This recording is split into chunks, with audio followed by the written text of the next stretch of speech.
ষোড়শ শতকের এক সুলতানের গল্প বলবো আজ, যিনি এক প্রায় অপ্রতিরোধ্য সাম্রাজ্যের সামনে দাঁড়িয়ে একাই রক্ষা করেছিলেন নিজের রাজ্যকে। কিভাবে? চলুন সেই অসাধারণ কৌশল আর দূরদর্শিতার গল্পটাই আজ শোনা যাক। ভাবুন তো একবার, ষোড়শ শতকের বাংলা, হুসেন শাহী বংশের শাসনে তখন যাকে বলে একেবারে স্বর্ণযুগ চলছে, চারদিকে সমৃদ্ধি, শান্তি।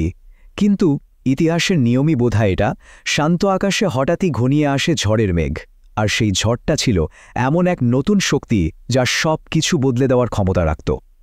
আর ঠিক এখানেই সেই আসল প্রশ্নটা চলে আসে, তাই না? যখন একটা প্রায় অপ্রতিরোধ্য শক্তি সবকিছু গিলে ফেলতে এগিয়ে আসছে, তখন একটা তুলনামূলক ছোট রাজ্য কিভাবে টিকে থাকবে? তো চলুন গল্পের ঠিক কেন্দ্রবিন্দুতে যাওয়া যাক। সময়টা 1519 সাল। সুলতান নাসিরুদ্দিন নুসরত শাহ তখন সবে সিংহাসনে বসেছেন। আর উত্তরাধিকার সূত্রে বাবার কাছ থেকে কি পেয়েছেন জানেন? একটা শক্তিশালী, ধনী আর স্থিতিশীল বাংলা। সবকিছু ঠিকঠাকই চলছিল, কিন্তু তারপর এলো 1526 সাল, পানিপথের সেই বিখ্যাত যুদ্ধ আর বাবরের বিজয়। ব্যাস, এক মুহূর্তেই যেন পুরো খেলার ছকটা পাল্টে গেল। ভারতে জন্ম নিল মোঘল সাম্রাজ্য, আর বাংলার স্বাধীনতার উপর নেমে এলো এক বিরাট প্রশ্নচিহ্ন। তো সুলতান নুসরত শাহ পড়লেন এক, যাকে বলে উভয় সংকটে। মানে ভাবুন একবার অবস্থাটা। একদিকে ক্ষমতা হারানো আফগান আমিররা এসে বলছেন, আমাদের বাঁচান, আশ্রয় দিন। অন্যদিকে তাদের আশ্রয় দিলেই মুঘলদের সরাসরি শত্রু হয়ে যেতে হবে। মানে এ এক অসম্ভব উভয় সংকট। তাহলে উপায় কি? হয় যুদ্ধ করো, নয়তো সব ছেড়ে পালানো। কিন্তু তিনি এই দুটো পথের কোনোটাতেই গেলেন না। তিনি খুঁজলেন তৃতীয় একটা রাস্তা। আর নুসরত শাহ ঠিক যা করেছিলেন সেটাই ছিল তার বুদ্ধিমত্তার আসল পরিচয়। সুলতান নুসরত শাহের স্ট্র্যাটেজিটা ছিল কিন্তু বেশ কয়েকটা স্তরে সাজানো আর দারুণভাবে প্রধমান। এটা ছিল টিকে থাকার জন্য এক মাস্টার ক্লাস, যা শুধু তলোয়ারের জোরে জেতার কথা ভাবেনি। বাইরের দুনিয়ার জন্য তার কৌশলের তিনটা দিক ছিল। প্রথমত, তিনি বাবরের কাছে দূত পাঠিয়ে বললেন, আমরা নিরপেক্ষ। ব্যাস, এতেই যুদ্ধের জন্য তৈরি হওয়ার কিছুটা মূল্যবান সময় কেনা হয়ে গেল। দ্বিতীয়ত, তিনি আফগান শরণার্থীদের আশ্রয় দিলেন। এটা শুধু দয়া ছিল না, এটা ছিল মুঘলদের বিরুদ্ধে একটা মানব ঢাল বা বাফার জোন তৈরি করার মতো। আর তৃতীয়ত, পর্তুগিজদের সাথে শুল্কমুক্ত বাণিজ্য শুরু করলেন। মানে একদিকে অর্থনীতি মজবুত হল, অন্যদিকে নতুন বন্ধুও পাওয়া গেল। আর তার এই ডিপ্লোমেসি যে কতটা কাজে দিয়েছিল তার সবচেয়ে বড় প্রমাণ কি জানেন? তার প্রধান শত্রু খোদ সম্রাট বাবরের মুখ থেকে আসা এই কথাটা। বাবর নিজে নুসরত শাহকে হিন্দুস্থানের অন্যতম মহান শাসক বলেছিলেন। ভাবা যায়, শত্রুর কাছ থেকে এমন স্বীকৃতি, এর চেয়ে বড় সার্টিফিকেট আর কি হতে পারে? শুধু বাইরের দিকটা সামলালেই তো হবে না, ঘরও তো গোছাতে হবে। নুসরত শাহ ঠিক সেটাই করছিলেন। তিনি রাজ্যের ভেতরে বাংলাকে ঐক্যবদ্ধ করছিলেন। কিভাবে? যোগ্য হিন্দুদের বড় বড় সরকারি পদে আনলেন, মহাভারতের মতো বই বাংলায় অনুবাদ করালেন, আর অর্থনৈতিক সংস্কার তো ছিলই।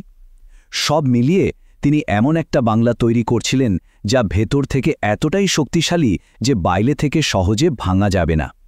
কিন্তু ইতিহাসে সব প্ল্যানেরই একটা ফাইনাল পরীক্ষা হয়, তাই না? নুসরত শাহের সেই ফাইনাল পরীক্ষার নাম ছিল ঘরঘরার যুদ্ধ।